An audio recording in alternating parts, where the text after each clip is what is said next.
Eu estava até vendo matérias aí em portais de amigos nossos, né, falando sobre o despacho em específico que foi encaminhado à CGU, que é a Controladoria Geral da União, para que se peça a análise dos sigilos que o Bolsonaro colocou em uma quantidade enorme de documentos públicos, infringindo o que determina o artigo 37 da Constituição, que versa sobre a coisa pública, né? A coisa pública precisa ter como um dos seus parâmetros ali a legalidade, a impessoalidade, a moralidade, a publicidade e a eficiência, e tudo que a gente não viu no governo Bolsonaro foi impessoalidade, moralidade, eficiência e publicidade, praticamente não tem, e também fere ali a lei de acesso à informação, porque em alguns artigos da lei de acesso à informação, Conde, está bem claro lá, por exemplo, que o presidente da República ou outra autoridade pública não pode solicitar o sigilo sobre um documento, alegando que o sigilo foi pedido para proteção de dados pessoais ou porque a sua vida esteja em risco se aqueles dados sejam vazados, na tentativa de esconder, por exemplo, a conduta ilícita. E o que a gente sabe aí que envolve o Bolsonaro e a ilicitude é algo muito sério.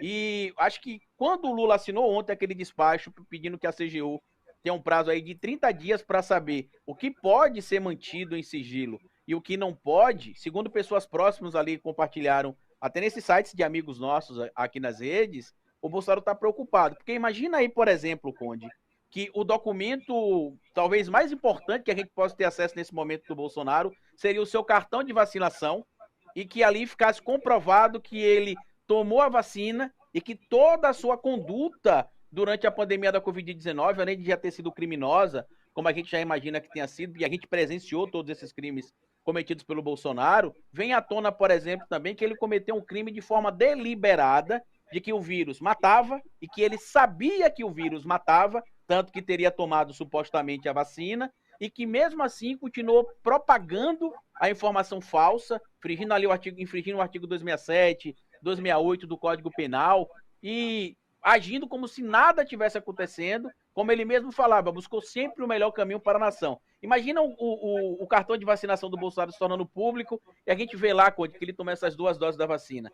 A situação dele se complica ainda mais. E olha que eu estou me referindo apenas à questão da vacina.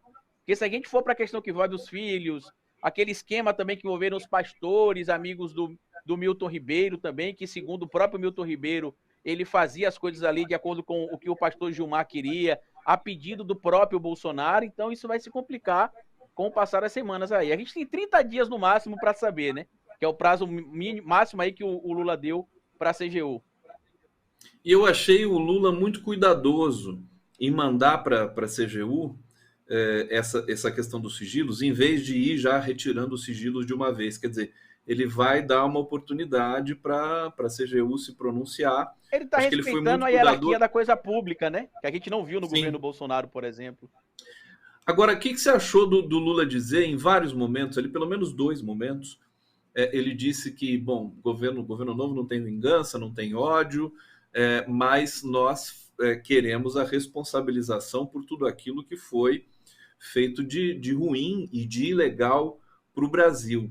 É uma sinalização muito forte que me faz acreditar que o Bolsonaro pode até nem voltar para o Brasil por receio de tudo que pode acontecer com ele. Você faz um balanço dessa situação para a gente? Essa questão da volta ou não volta do Bolsonaro é importante a gente tratar aqui, Conde, por quê? Porque no Código Penal, a gente tem ali uma aplicação no artigo 7º do que a gente chama de extraterritorialidade da lei penal. Então, dependendo das condutas que o Bolsonaro tiver lá nos Estados Unidos mesmo, em tese, onde ele estaria protegido, eu digo em tese, porque o governo americano e o governo brasileiro são signatários de alguns tratados internacionais que permitem, por exemplo, a extradição de criminosos brasileiros em território norte-americano e vice-versa. O Brasil, ele só não extradita os seus cidadãos, mas ele solicita sim a extradição de estrangeiros. A maior prova que o Brasil não extradita cidadãos talvez seja o caso Robinho, que é um condenado pela justiça da Itália, mas consegue viver livremente no Brasil, porque o Brasil não extradita os seus cidadãos. Só que eu acredito que a preocupação do Bolsonaro hoje ela é real, por quê? Porque quando o Lula fala isso, Conde, ele está dizendo aquilo que parece óbvio, mas que a gente esqueceu por um tempo, que a lei precisa ser cumprida. O terrorista precisa ser tratado como um terrorista. Um genocida precisa ser tratado como genocida. Um corrupto precisa ser tratado como corrupto. Uma organização criminosa precisa ser tratada como uma organização criminosa. Então, o que a gente ouviu, o próprio ministro Dino, que é quem tem dito isso já há alguns dias, que não terá anistia, que não vai ter perseguição e que a lei será cumprida, é justamente isso. Porque o que é que acontece, Conde? A partir do momento que as denúncias forem formalizadas, todo cidadão terá direito à presunção da inocência, direito ao contraditório e ampla defesa. É o devido processo legal que todo mundo tem direito, né? E o presidente Lula foi vítima, inclusive, dessa organização que acabou chegando ao poder, mas que, em tese, todo mundo tem direito a esse devido processo legal, presunção de inocência, direito ao contraditório e ampla defesa. E o que vai acontecer é que muitos desses indivíduos, e aí é por isso que eu acho que o Bolsonaro está com muito medo, muitos desses indivíduos vão abrir o bico.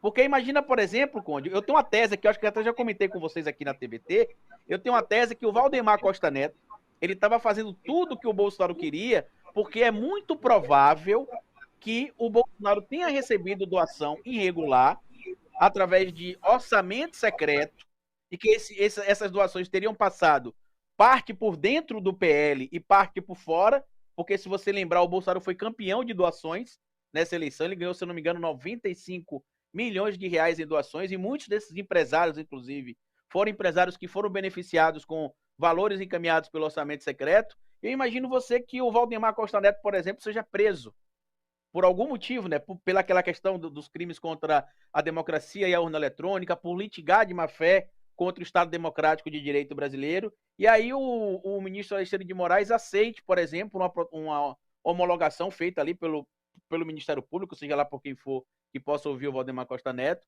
onde ele abre o jogo sobre tudo o que aconteceu durante o pleito de 2022, em troca de uma redução de pena ou até de um perdão para o possível cometimento de crime do Valdemar Costa Neto.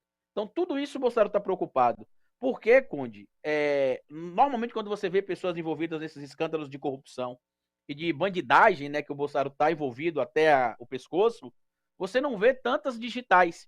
Só que durante esses 4 anos, a roubalheira foi tão escancarada e tão descarada, e desculpa o termo aqui, que ele não fez questão de esconder que ele estava roubando. Ele não fez questão de usar uma luva, para não deixar as digitais ali no cofre de onde ele estava tirando o dinheiro. Então, tudo isso agora vai começar a se revelar. E aí você vai ver já ali alguns bolsonaristas que são políticos mudando o discurso, adequando a linguagem, outros que também estão atolados até o pescoço, se evadindo do Brasil. Mas eles têm que tomar cuidado, Conde, porque se eles forem para um país que tem acordo de extradição com o Brasil, não adianta eles fugirem. Eles voltarão para cumprir as suas penas aqui no Brasil, caso condenados.